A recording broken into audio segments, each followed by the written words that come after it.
और middle east में तनाव बरकरार है। इस बीच हॉर्मुज से बड़ी खबर आ रही, जहां पर ईरान की इस्लामिक रेवोल्यूशनरी गार्ड कोर यानी कि आईआरजीसी ने 2 जहाजों पर कब्जा कर लिया है। आईआरजीसी ने जहाज पर कब्जे का एक वीडियो बाकायदा जारी किया और आईआरजीसी की ओर से जारी वीडियो में दिखाया गया है कि हथियारबंद आईआरजीसी लड़ाके वर्दी पहनकर एमएससी फ्रांसिस्को और एपामेनोड्स जहाज में चढ़ जाते हैं और सभी जवानों ने अपने चेहरे को ढका हुआ है। आईआरजीसी का कहना है कि दोनों जहाज नेविगेशन सिस्टम में हेर फेर कर हॉर्मुज को पार करने की कोशिश कर रहे थे। ईरानी सेना का कहना है कि एमएससी जहाज इजरायल से संबंधित है, जबकि एपामेनोड्स लाइबेरिया का झंडा लगाकर वहां पर जा रहा था। और आप देखिए, ये 2 जहाज हैं जो इस वक्त जिन पर कब्जा कर लिया है आईआरजीसी ने। और आईआरजीसी ने पहले यहां पर सख्त चेतावनी दी थी कि अगर कोई भी बिना अनुमति के, बिना किसी कम्युनिकेशन के कोई भी जहाज अगर पार करने की कोशिश करेगा तो उसको तुरंत हाईजैक यहां पर कर लिया जाएगा। और ये तस्वीरें आप यहां पर देखें, ये आईआरजीसी के कमांडर हैं जो कि हथियारबंद है और चेहरे पर बिल्कुल मास्क इन्होंने बाकायदा यहां पर पहना हुआ है। और हमारे सहयोगी सिद्धांत मिश्रा इस वक्त हमारे साथ जुड़ रहे हैं। सिद्धांत, अब तो 2 जहाज यहां पर कब्जे किए गए हैं। जो वीडियो हम देख रहे हैं प्रॉपर मास्किंग और इसके अलावा हथियार भी उनके हाथ में है।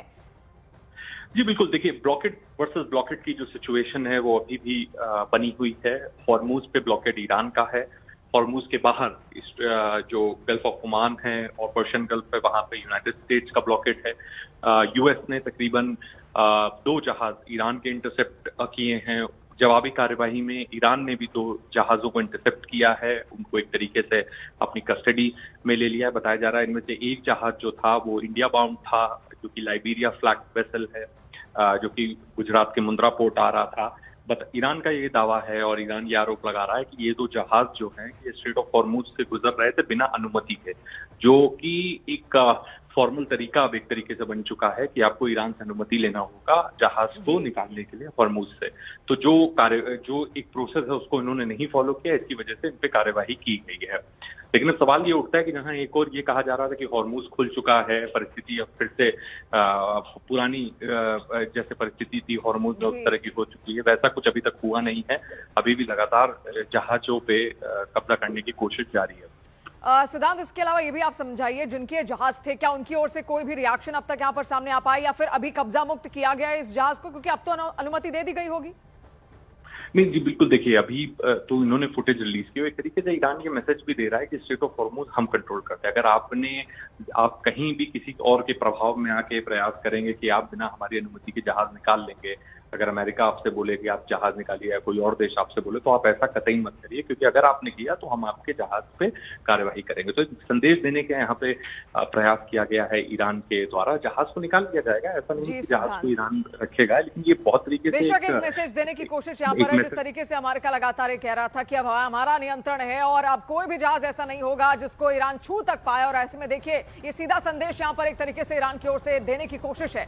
और देखिए, ईरान से युद्ध के बीच वॉशिंगटन में हलचल बहुत ज्यादा तेज हो चुकी है, जहां पर ट्रंप ने आर्मी चीफ के बाद अब नेवी सेक्रेटरी को भी बर्खास्त कर दिया है। अमेरिकी नौसेना सेक्रेटरी जॉन फेलिन को अपना पद तुरंत छोड़ने के लिए कह दिया गया। 1 महीना पहले अमेरिका ने अपने आर्मी चीफ को यहां पर हटाया था और अब देखिए अभी दूसरा पद यहां पर जहां पर सेक्रेटरी है नेवी के, इनको अब हटना पड़ेगा। इस सख्त चेतावनी यहां पर दे दी गई है। और आपको बता दें कि स्ट्रेट ऑफ हॉर्मुज में इस वक्त अमेरिकी नेवी ही है जो वहां पर कंट्रोल करने की कोशिश कर रही है स्ट्रेट ऑफ हॉर्मुज को, ताकि वहां से जितने भी जहाज हैं जो ऑयल लेकर जा रहे हैं, जो व्यापार करना चाहते हैं, वो आसानी से, सुगमता से वहां से आना जाना यहां पर कर पाए। लेकिन इस बीच बहुत बड़ी खबर, क्योंकि अमेरिका में हलचल लगातार इस युद्ध के बाद से बनी हुई है। और वहीं अमेरिकी सेंट्रल कमांड ने देखिए ईरान पर नाकाबंदी और ज्यादा तेज कर दी है। 31 जहाजों को वापस लौटने का, बंदरगाह जाने का आदेश दे दिया गया है। और रोके गए जहाजों में अधिकांश तेल टैंकर शामिल हैं। नाकाबंदी सभी देशों के जहाजों पर समान रूप से यहां पर लागू होगी और क्षेत्र में तनाव इससे और बढ़ा है। तेल कीमतों पर भी इसका असर संभव यहां पर देखने को मिल रहा है।